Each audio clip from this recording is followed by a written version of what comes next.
The Road of Whispers. The sun was just beginning to warm the dusty track that led from their small mill when Elias and his young son Thomas set out for the town market.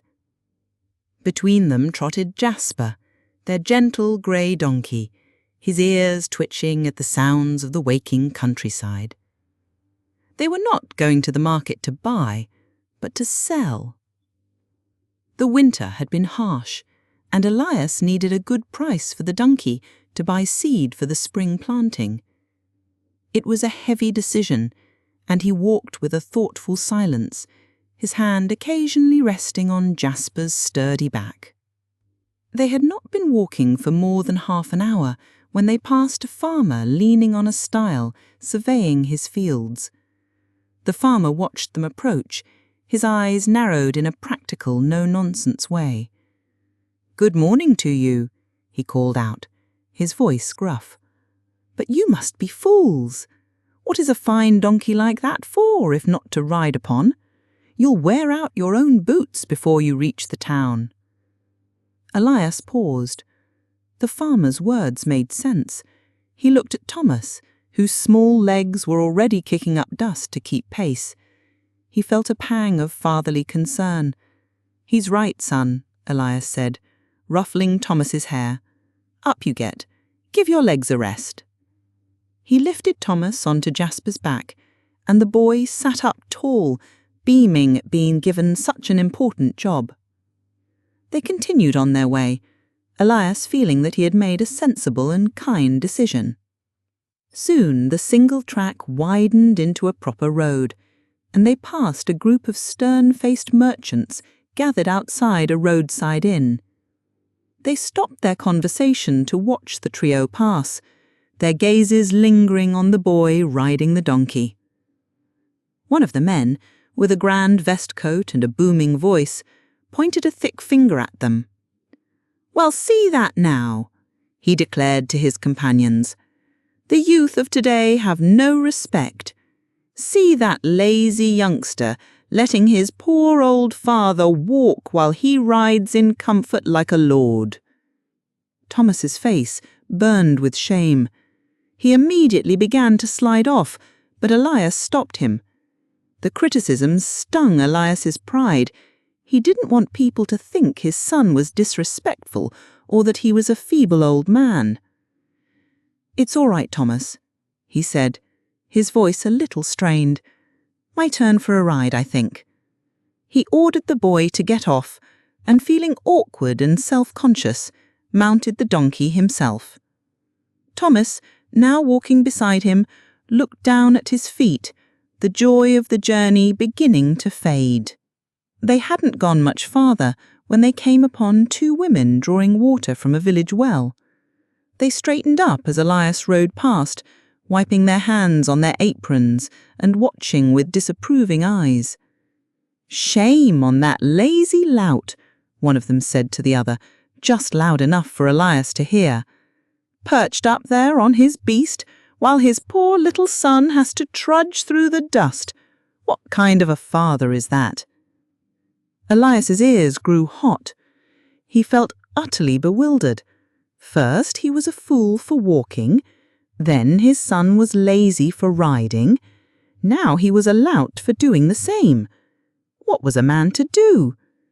He looked down at Thomas's small upturned face and felt a surge of confused desperation. There had to be a way to please everyone.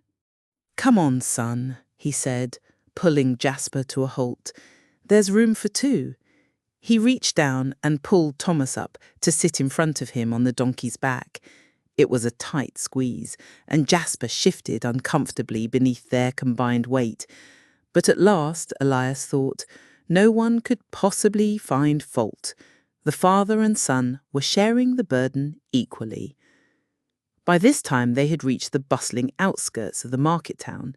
The streets were crowded with people, and their strange sight, a grown man and a boy perched together on one small donkey, drew immediate attention. A group of townsfolk began to laugh and point. "Look at that," a man jeered. "Have you ever seen such a cruel sight?" Elias stopped, his face a mask of frustration.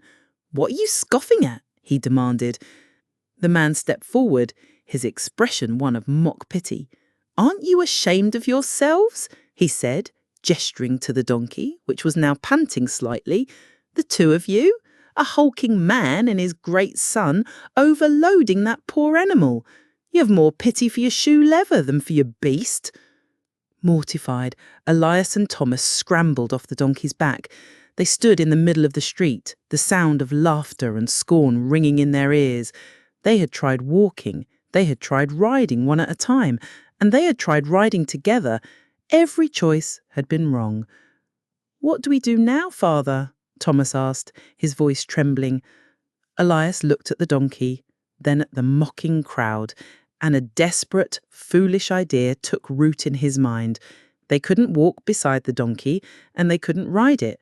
The only option left, however absurd, was to carry it. "We'll carry him," Elias declared, his voice grim. They found a thick, sturdy pole that had been discarded by a builder. With a length of rope from their pack, they managed to tie Jasper's feet together and sling him upside down from the pole. The poor animal, terrified and confused, brayed pitifully. Hoisting the heavy, wriggling burden onto their shoulders, they staggered forward. Their procession was met with roars of incredulous laughter. The entire street turned out to watch the spectacle of the man and the boy carrying the donkey. They were the joke of the town.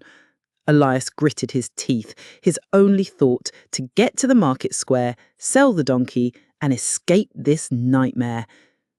They finally came to the narrow stone bridge that led into the heart of the market. As they shuffled across, Jasper, in a fit of terror, managed to kick one of his back feet loose. He thrashed wildly, causing Thomas to lose his grip and drop his end of the pole. In the chaotic struggle, the donkey, with its front feet still tied together, tumbled over the side of the bridge and fell with a great splash into the swift-flowing river below. Weighed down and unable to swim, the poor creature was swept away and drowned. Elias and Thomas stood on the bridge, empty-handed, staring in horror at the swirling water. They had lost everything. An old man who had followed them quietly through the town, watching the entire sad affair unfold, came to stand beside them. He placed the gentle hand on Elias's shoulder. "That will teach you," he said, his voice not unkind, but full of a weary wisdom. "Try to please all, and you will please none."